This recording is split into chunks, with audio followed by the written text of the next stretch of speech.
For the local folks and our virtual folks, welcome. This is our first attempt at the new Zoom world. Our guest is Greg Welander from Austin. Greg will be tying at 5 o'clock, probably go to 5:45 or so, and we'll be back at 7 o'clock for our general session. And with that, I'll turn it over to Greg. Okay. Well, guys. I think I forgot to mention, if you have any questions, put them in the chat window and we'll kind of answer them as we go. All right. So first off, my name is Greg Welander, and we're going to tie some flies here for the next, 45 minutes to an hour. I'm excited to be able to be here. I'm a little let down that we're having to deal with the pandemic, but I'm impressed that we do have folks sitting here in the room. But I'm really excited that we have people out there on the internet connected. So let's go ahead and start tying some flies. So tonight's presentation that you're going to see about 7 o'clock is going to be about bass fishing, big bass fishing. So what we're going to do is tie hopefully 2 flies that I use frequently for trying to get the big bass to be interested in what I've got. So the first fly tonight is called Hudd's Bushwhacker. And matter of fact, the finished product is right here in the vise right now. So I'm going to go ahead and take that out. This fly can be tied in numerous colors. Okay. It can be tied with grays and whites. You can even throw a little chartreuse in it. And here's a pink and white, okay? And that's just 3 different flavors. Like I said, olive and white, chartreuse and white, pink and white, blue and white, and you can add and subtract a lot of different colors of bucktail. So anyway, let's go ahead and get started. The Hudd's, What was the name of the fly again? yeah, so let me see. I've got, here, tell you what. Let's see if you can see that. I don't know if that's coming across, but it says Hudd's, H-U-D-S, Bushwhacker. Okay, that's the name of it. And who was Hudd? Hudd is a famous individual that designed some flies, and this is a commercially tied fly. Matter of fact, Umpqua currently has this fly available through its network of dealers and or fly shops. So this is not a fly that I designed. However, there is a modification to this fly that will be the first step. And that's something that I've added to the fly. And so let's talk about it a little bit. First off, the hook we're going to be using tonight is not a traditional fly tying hook, okay? This is going to be more of a conventional fishing hook, okay? This is a Gamakatsu, and it doesn't have to be Gamakatsu, but I like the sharpness and I like the price. But there are other manufacturers of hooks. And what this is this is a worm hook, okay? So in the conventional world, if you ever have fished in the conventional world, plastic worms, this is the type of hook that you would use for that. And tonight we are using a 1/0 hook, okay?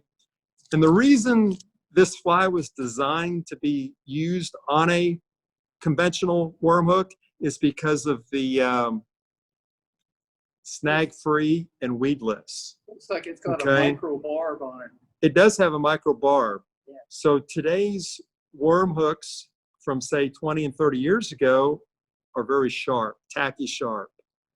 But when you look at the design of this fly, it's very snag resistant. I mean, you can fish this through grass. You can fish this. I mean, you can throw this up on the bank and hit a tree stump, and you won't even get stuck. Okay. However, I will say, of course, any fly you could have problems up front. Okay, by picking up grass and such. But as far as weedless, this is probably one of the most weedless flies that I've ever fished. What does this fly catch? Well, it catches both largemouth bass, it catches Guadalupe bass, catches stripers. It'll even catch redfish and speckled trout on the Texas coast. So this is kind of a fly that is one does everything. It mimics bait fish, okay? Whether it would be young bass or shad or whatever, croakers, whatever the bait fish is. This is a bait fish fly, okay? So let's go ahead and get started. So first off is I put the hook in the vise. If you notice, the hook going in the vise, this is very unconventional, okay? From a typical fly that we tie. Typically, we put the vise down here, or the jaw down on this side of the hook. But since this is a very unconventional hook to start with, we're going to put it in the vise just like that, okay? And we're going to leave it like that for the rest of the evening as we tie on this fly.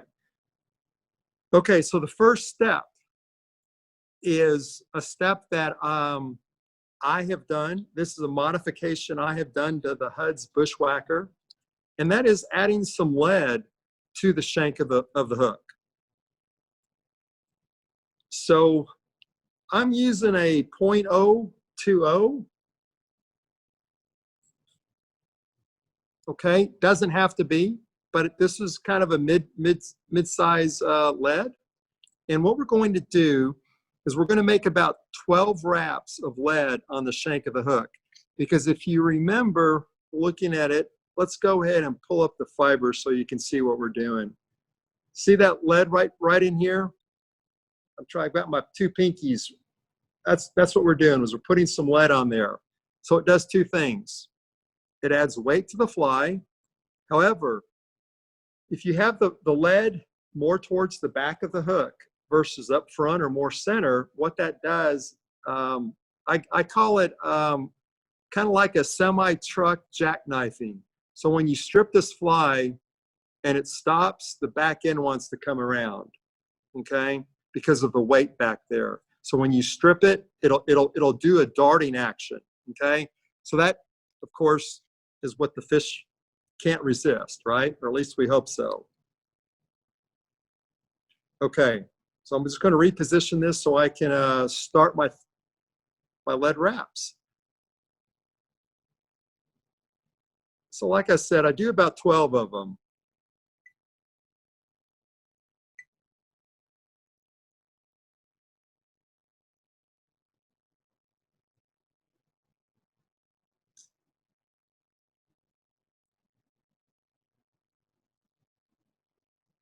There's 12. So you can either bust it off with your finger. I just use a little wire cutter. Just saves on my scissors. The lead's pretty soft. I don't think it'll hurt your scissors too terribly much. Okay. Greg, Yes, sir. quick question. Question is, did you put the thread down first below the line? I did not, because if you look at the finished product, there is no thread whatsoever on the shank of the hook. All the thread work is going to be done on this little section right up front, okay? Everything we're tying tonight is going to be tied on that little section right there, whatever that is, 1/4 of an inch. That's the only place we're putting thread. So that's a great question. Typically when you tie flies, you put thread and you generally cover the whole shank of the hook with thread. This fly, you do not. Okay, let me go ahead and snip that off.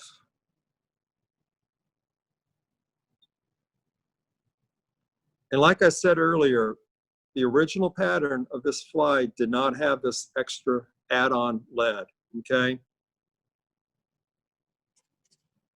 So I want to do something with that lead, all right? I don't want that lead just to be that way because it's going to probably eventually come off. So what I'm going to do is I'm going to use some UV clear fly finish flow. And I'm going to coat that, okay? I've got my Loon UV light. Over the years, I've seen a lot of product come and go. You know, Clear Cure Goo was a product, Loon is a product.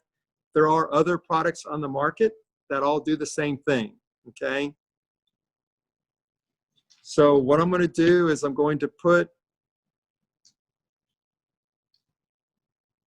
going to put some loon over the lead, and I'm going to do this in multiple steps.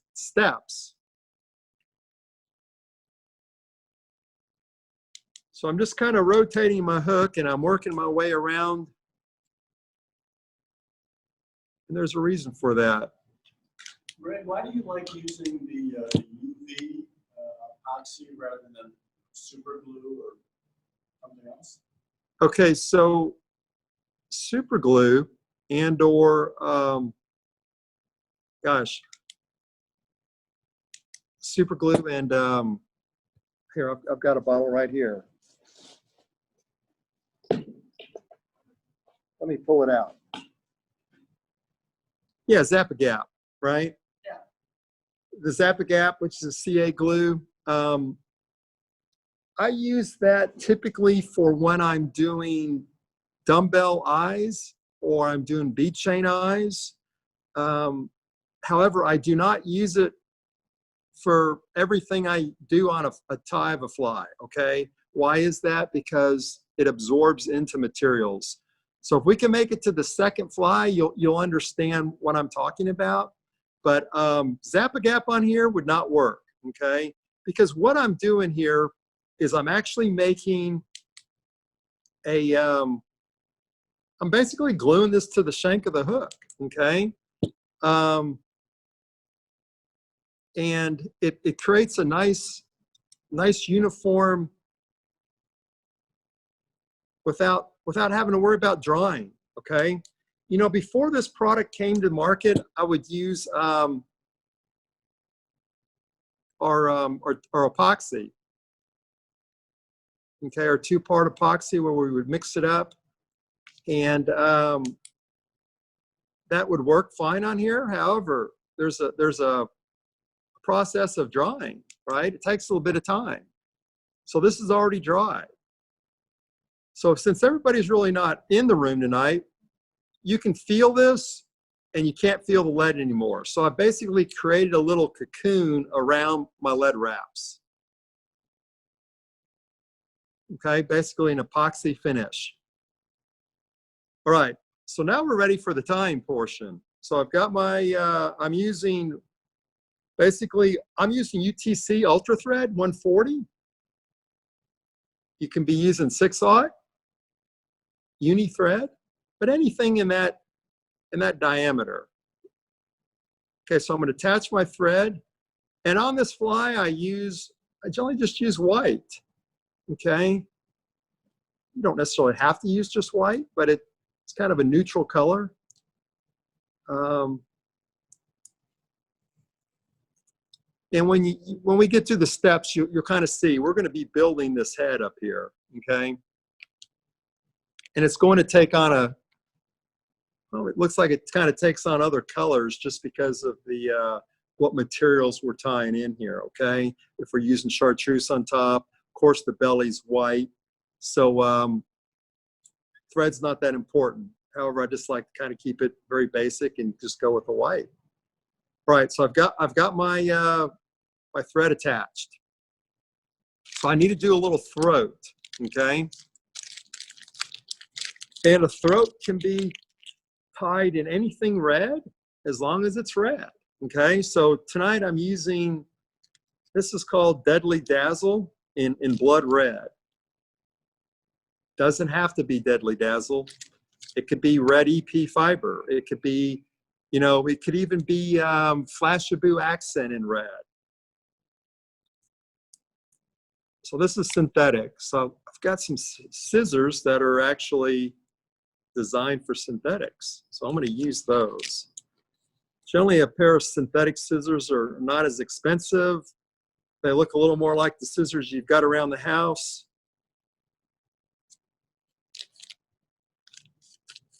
And synthetics are tough. They wear out blades. So instead of using my better scissors, I'm just going to I use those.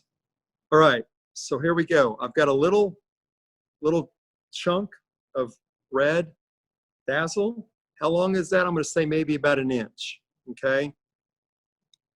So before I do anything, I'm going to give it a nice defined edge up front.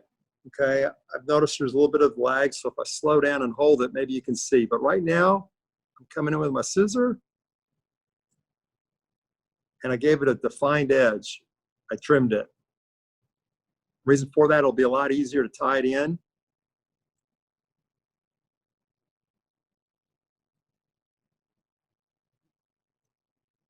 All right, so the challenge of this fly is we're tying on a very small section of a hook. So I've made about 3 wraps. I'm going to pull back the dazzle so the eye of the hook is not covered up. And since I've already cut it flat or gave it a sharp edge, I won't have to worry about trying to trim the material away from the eye of the hook. Okay? So when you look at it from a top-down view, let me turn my vise sideways. See, I've got nothing clogging the eye of the hook. That's just the tip, a trick over the years of tying flies. And in my presentation tonight, we'll talk a little bit about me and how long I've been tying flies and how long I've been fly fishing. So, So the red is on the bottom of the fly or the top? it's on the bottom. So this fly rides hook point up. Okay, it actually fishes just like we've got it right now in the vise. So this is going to be the throat of this bait fish. Okay, and I'm possibly going to maybe shorten this down a little bit. And what I'm going to do is I'm just going to taper it. Okay, instead of taking a whack and making it nice and even, I'm going to give it a more of a natural taper. I didn't need quite that much. So you kind of see what I've done here. I've held this and I've trimmed on the one side. I've come over to the other side and I've trimmed. So when it's all said and done, you take this down and you can kind of see the natural taper of the throat. Okay. So now we're going to tie in the belly of the fly, the underbelly. So typically that would be white, okay? And we're going to use white bucktail. Any brand white bucktail will work. And let's talk about bucktail for a second. You know, I've been fortunate to have tied with Bob Klauser. And Bob talks about a bucktail. He said, when you pull out a bucktail out of a package, he takes his scissor and he cuts off the bottom quarter or the bottom third of this bucktail and he just throws it away. Why is that? Because the fibers down in the lower portion of this bucktail are very hollow and they don't work well for streamers. And of course, Bob Klauser designed the Klauser Minnow. So he did not like the material that is on the very bottom, just say the bottom quarter, bottom third, due to its properties. So with that said, I generally try to stay above, okay? This bucktail is just about wore out. So I'm gonna lay it on the table and cut up a few white pieces of bucktail.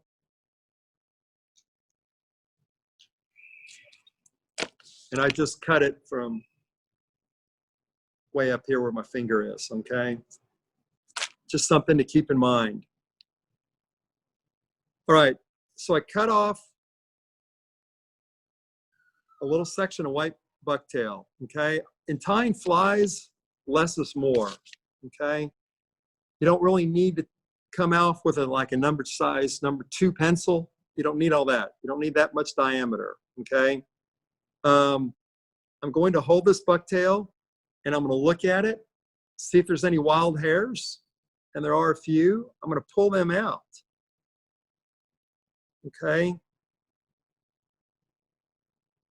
And just kind of cleaning it up. And then this is real common in tying Klausers or any flies that use bucktail.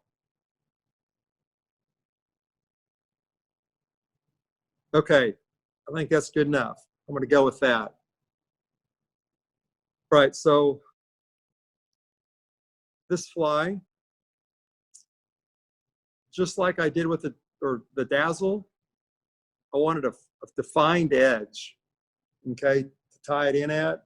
And right now, it's a little raggy, a little rag. So I'm gonna go ahead and take a scissor. I'm gonna flatten that out. All right, and I don't know how this is working. Here I got an idea. Great background. So as you can see what I just did, that white bucktail, I've got a defined flat edge. Why am I doing that? Well, I don't want to cover up the eye of the hook. It's a lot easier to tie it in versus trying to trim it. So I'm going to lay it on top. I'm going to make a couple wraps. I'm going to pull this white bucktail backwards. That way I expose the eye of the hook. I don't want to cover up that eye.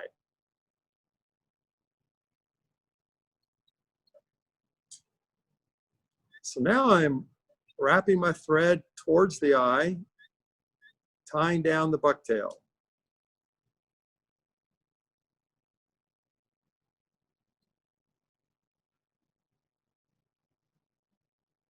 Okay, so now when you look at it from a top view, let's do this. The eye's clean, okay? All right, now what we're gonna do is we're gonna add a couple feathers. And let's talk about feathers. This is a bass saltwater cock neck in white, okay? This package is so old, this company, this fly shop's not even around anymore. And we'll talk about that fly shop a little bit later, but it was the Blue Heron Fly Shop in Colleyville, Texas. That's how long I've had this. Dave Etchkins. Dave, if you're out there on the World Wide Web, I want to say hi and hope you're doing good. Miss seeing you here at the event tonight. All right, so what I need is I need 2 feathers off of here, okay? So I'm going to go ahead and pull 2 off.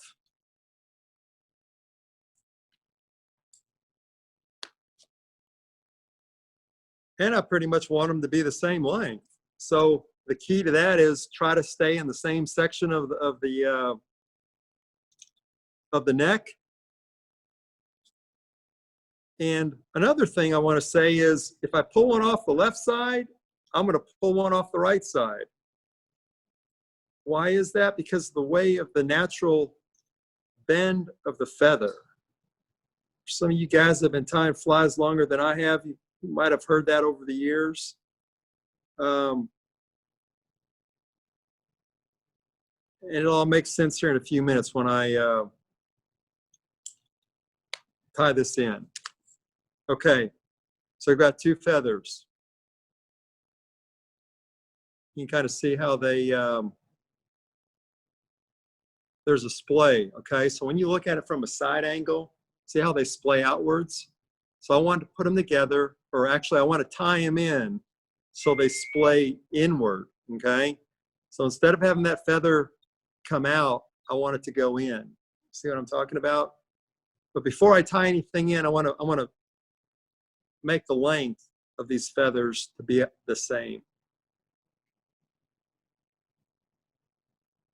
So what I'm doing right now is I'm going to line them up. Sometimes that's easier said than done. Okay, I've lined them up by the tips. Now I'm going to go ahead and cut. Here, great background. See all that marabou down there? We don't need all that marabou. So that's about where I'm going to trim it off at. Okay, so now we've got the nice feather. That's the correct term. We've got them the right length, all right? We've got them the same length as the white bucktail. So that was the goal. All right, before I tie this feather in, all feathers, it's a lot easier tying feathers in when you look at this, put the gray background up here again, see all that feathers? That's kind of hard to tie. So what I'm gonna do is I'm gonna take a scissor, I'm gonna splay these out. I'm gonna trim off maybe 1/4 of an inch, 1/2 inch. And so now what I've done is I just have the little barbels, okay? A lot easier to tie in. And the thread will grab in there, okay? So like I said, I'm gonna tie this on the near side, and I want the feather to be splaying towards the body of the fly.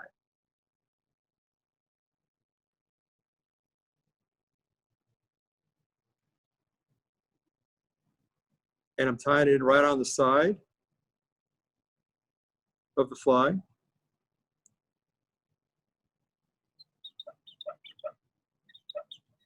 Okay.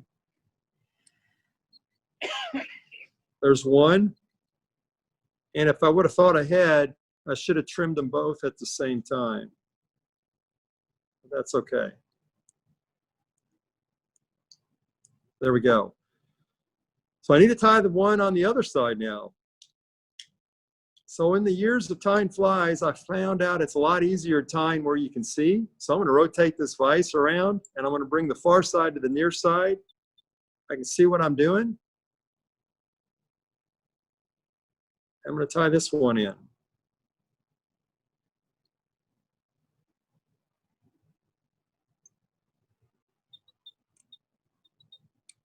Okay, now I'm going to go ahead and rotate my hook back.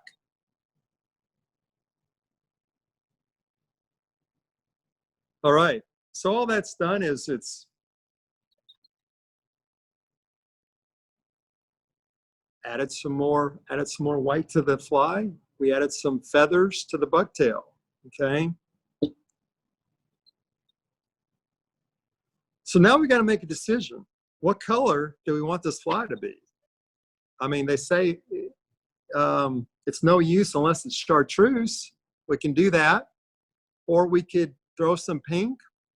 Or what if we maybe do some chartreuse and some gray? So let's go ahead and throw a little chartreuse in here.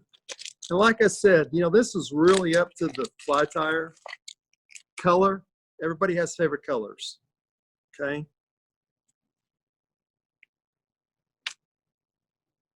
So I'm going to throw a little bit of chartreuse in here. Maybe not a whole lot. Okay, let's look at this. Here we go. Fairly small diameter of chartreuse. And the same thing goes like the rest of the materials where we've tied up to here is trim this flat. Let's go ahead and give it a nice straight edge. Lay this on top. Make a couple 3-4 wraps. And then pull the chartreuse back. And I made a mistake here, guys. I should never have taken my hands off the chartreuse. There we go. Hold it back. Now I'm going to go ahead and finish tying it down. I find it's a lot easier having flies that you can put your tippet or leader through the eye of the hook. It's not a good way to start a day when you can't thread it up. All right, there's some chartreuse. We could be done with this, but I'm gonna throw a little something extra in here. I'm gonna throw a little gray on top. That's what's cool about being a fly tyer. You can make a fly look like what you want it to look like, not what's available from a production tyer. So I'm going to throw a little bit of gray in.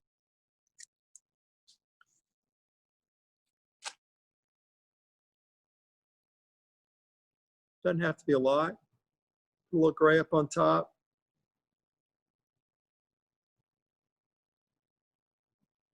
Okay, let's go ahead and get my scissor. Let's trim this flat. There we go. Nice defined edge. I don't know if this will show up against the gray background. Probably not. I think you can probably see it off my shirt though. Let's look.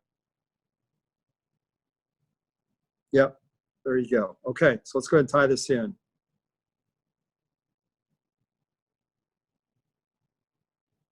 Couple wraps. Pull that gray back. A few more wraps. And finish tying it down.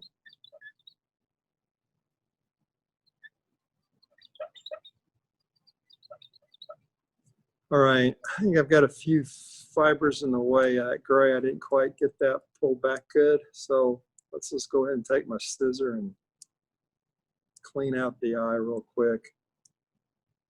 I should have just stopped at the chartreuse. All right, there we go. Okay, so now we've kind of got a gray back chartreuse line, lateral line, and some white on the belly. So now we need some flash in here. First off, we're going to put in some crystal flash or Flashabou accent. It's marketed, there's a couple different products in the market, but basically the old school crystal flash.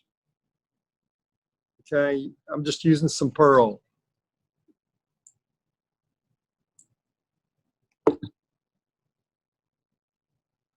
I'm going to say I'm going to use about three strands. Okay, you know, a lot of times people ask how many. It's really whatever you want it to be.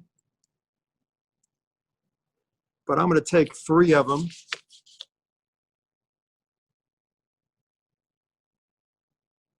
Okay, so I'm going to take my thread and bring it up towards the front or towards the eye of the hook.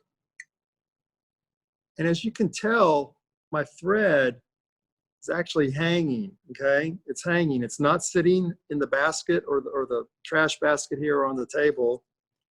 And the reason for that is I'm going to take my Flashabou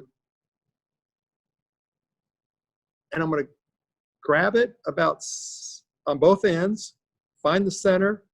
I'm going to grab the thread with that flash. See, I don't know if you can see what I'm doing. Let me get my fingers out of the way. So I'm actually holding the thread right now. I'm going to line it up on top. This is going to be on the back. And now I let go, and the thread is hanging there. So now I can fold this back. So I basically took my 3 pieces and folded it in half. Now I've got 6 pieces. It's right there on the back. And I'm going to tie that in. Okay. So now we're going to put some more flash. And this is called lateral scales. Okay, so let's see if you guys can see that. Lateral scales. And what lateral scales is all about, it's kind of like a Flashabou, but it has a design. And the design on it resembles a lateral line or lateral of a fish. So tell you what, let me cut. I'm going to use 3. I'm going to use, let's see. I'm going to cut 2 pieces, 1 for each side.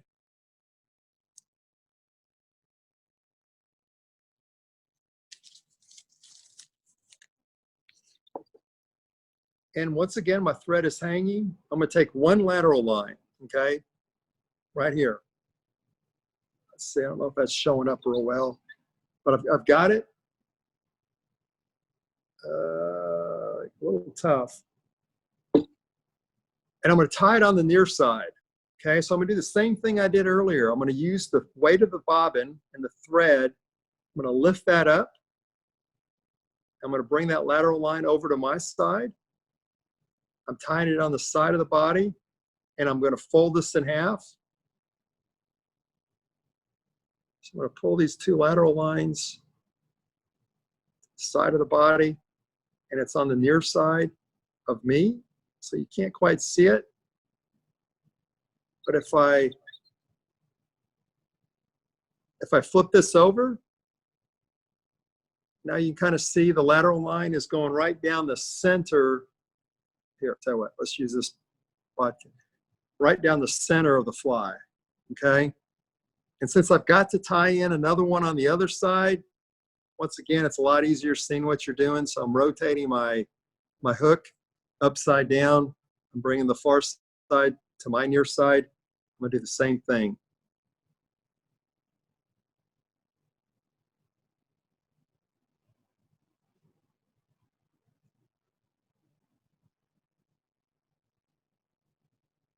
Fold it in half. I'm gonna tie this in.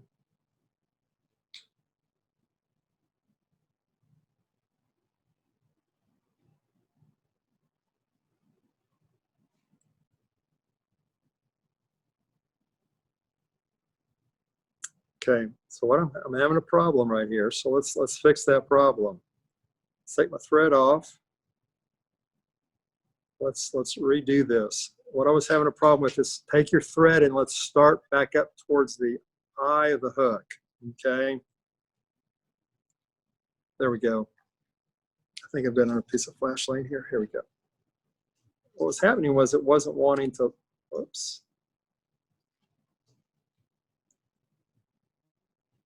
So where this flies a little, okay.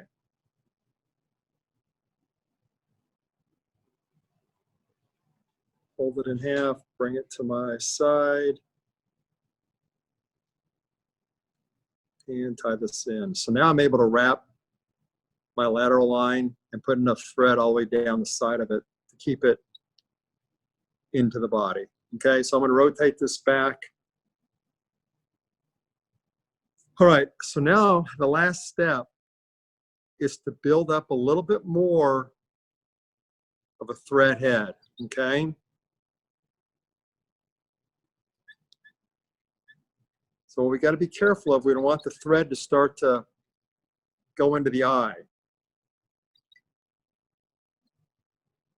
So I use my bodkin there. If you got any thread wanting to come down, you can use your fingernail or thumbnail, push it back out of the eye. And I'm just going to build up a little bit of a thread head because I'm going to put some eyes on. So that's good enough. Kind of see I've built up a little bit of a thread head right there. And now I'm going to go ahead and whip finish this off.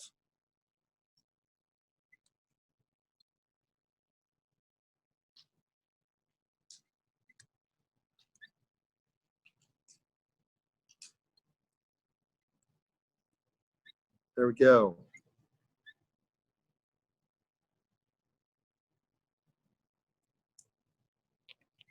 Got it. All right, eyes. We need to put some eyes on here. We need it to look realistic. There's all kinds of different eyes on the market. You know, these just happen to be a quarter. We're using a 1/4 inch size. I don't know if you can read that or not. I'll read it for you. This one's put out by Hairline. It's a 1/4 oval pupil, 3D, and it's a pearl black pupil, okay? Doesn't have to be that. Whatever kind of stick-on eyes you want to use, you know, they're becoming very realistic today. And we need 2 of them, 1 for each side. So I've got it on my bodkin. Why is that? It's a lot easier to work with, okay? So I'm going to go ahead and smash in 1 eye on the near side. So let's go ahead and rotate that so you guys at home can see what I just did. So I just put an eye on the one side. I'm going to go ahead and do that now on the other side.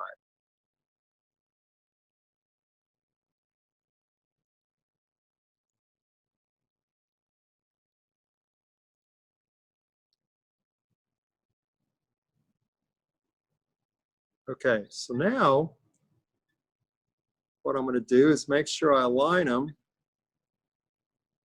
so they're fairly even. Okay, look at it from the front on. Look at it from the sides. You can rotate. That's what's cool about a rotary vise is you can see a 360-degree angle of everything going on. And I've got them on there. Okay, Of course, they're not going to stay on like this. So we're gonna fix that.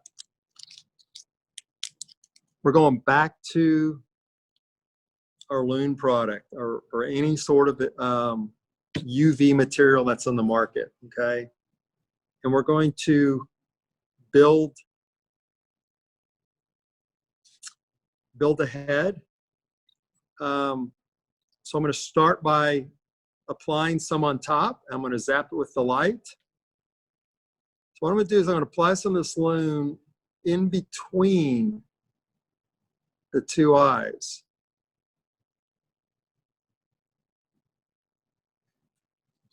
And I'm going to zap it with the light, let it cure. Takes about 3 seconds. And I'm going to turn it over. I'm going to do the same thing on the bottom.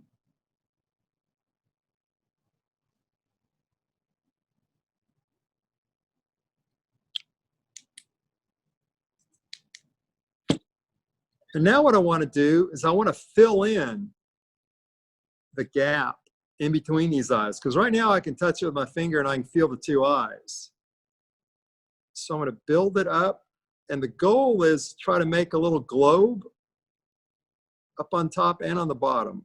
And what I mean by globe is just kind of rounded, okay? I can still feel the eyes, so I'm going to continue to build that up.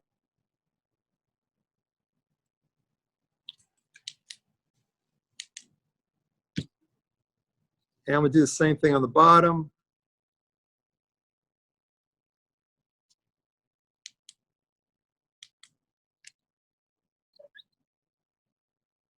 The only thing you got to be careful of on this last step is making sure you don't get in the eye of the hook. If you do, you can always use a bodkin or anything sharp and you can clean it out. So I've just about got it. Generally, when I feel like I've got it, it feels round up top, where you can't feel the eyes anymore. For any of you guys at home that are watching this, I am not coating the outside of the or over the eye. I'm not doing that. I'm just coating on the top and the bottom. Fill it in. Reason for that is so I don't take away any of the naturalness of that eye. I don't like make it hazy, or I want that eye to be pretty defined. Okay. Greg, what weight rod would you normally use to throw this fly? So I use a 7 or an 8 weight to throw this fly. I think you possibly can get away with a 6 weight. And we're going to see this fly in the presentation that we're going to do tonight at 7 o'clock. We're going to see that and a bunch of other flies. So that's it. It's really not that complicated of a tie. Maybe if I take this gray box and stick it behind here, you can kind of see the fly. But it fishes just like that, hook point up. Greg, it reminds me a little bit of Lefty's Deceiver. Some of the same characteristics. That's a great comparison. Lefty's Deceiver has feathers. It has bucktail in it. But think about it, it's tied on a traditional fly tying hook. You're putting some dumbbell eyes on there for weight. So what this fly does a little different as far as fishability, it's a little lighter. So I have a lot of customers say, Greg, it's like one of the easiest flies to cast. Okay? It's just very effortless. They'll throw it in the brush pile and it'll just come right out. But what's really cool is when you're stripping it in the water, the darting action that it has as you strip it. So it stays very neutral, buoyant as far as in the water. So a dumbbell lead-eye fly, a lot of times will fall like that and it'll come up like that, which a lot of times, sometimes fish want it that way. But this one will stay kind of like a slug. So guys that fish conventional fishing use a bait called a sluggo or an assassin. And it basically is a piece of rubber that resembles the shape of a bait, and it pretty much stays horizontal in the water column. That's what this fly kind of mimics for us fly fishermen. Okay? With all the material on it protecting the hook point, you could throw that baby up on a lily pad, Yep. ease it off, give it a twitch, Yep. and You better hang on. I bet Yankee money that'll get some You better hang on, or if you've got hydrilla or any grass that's from the bottom up and you've got, I don't know, 2-3 feet of water above it, what happens a lot of times, your flies will fall into it and get stuck. Well, this one will fall into it, but you can work it right through the grass. Okay, so a lot of our power plant lakes in Texas, like Lake Bastrop, you know, I'm talking some lakes down in my area, you know, there's lakes all over, but we've got a lot of hydrilla, a lot of grass in there, and this fly is really cool the way it works through it. However, I don't just fish this in grassy lakes. I fish it all the time. Fish it on the rivers. We're going to be talking about a river tonight. So there you go. There's the fly, the Hud's Bushwhacker, with a little bit of a change by putting some lead wraps on the shank of the hook, and I like doing it towards the back versus towards the front. Okay. I don't know how we're doing on time. It's 10 to 6, so we're, unless you've got something pretty quick, we should probably call it. Yeah, I think so. Yeah. I think we could. I mean, as you can see, I've got them in other colors. So pink and white's a cool color. But a great all-around bait fish. You ever tie it larger or smaller? You know, I haven't, but you can. I mean, a 1/0 hook's big enough. You know, you look at the conventional guys and they use 4 and 5/0 hooks. So yeah, I could go bigger, but I could also go smaller. The downside to going smaller is the whole proportions of that hook get smaller. So now you're going to have a lot less room up front to work, unless you shop around and look at other hooks out on the market that have maybe a longer front shank on there, okay? Because it had that little bend in it, and that's how much room we've got to tie on. So if you go smaller, you definitely could do it. It's going to be a little more challenging, but it's definitely doable. But this is really the size I always tie. I just stay with this. Okay. One of the things I see today is a lot of anglers use a lot of small hooks. Depends on where you're fishing, what you're trying to catch. We'll look at a bass, and we'll talk more about it tonight. I mean, a bass that big has a mouth about that big. I mean, I catch bass. I've caught bass the size of this fly. It's not what I'm after, but it shows you they've got a mouth. They can eat it. Okay. Well, guys, out there in the World Wide Web, I hope to see you guys around 7, I guess, is the time. Greg, thank you so much. Well, you're welcome. For the people that are online, go ahead and drop, and we'll start again at 7 o'clock, so maybe join us around 6:45, and we'll do our main presentation. Yeah.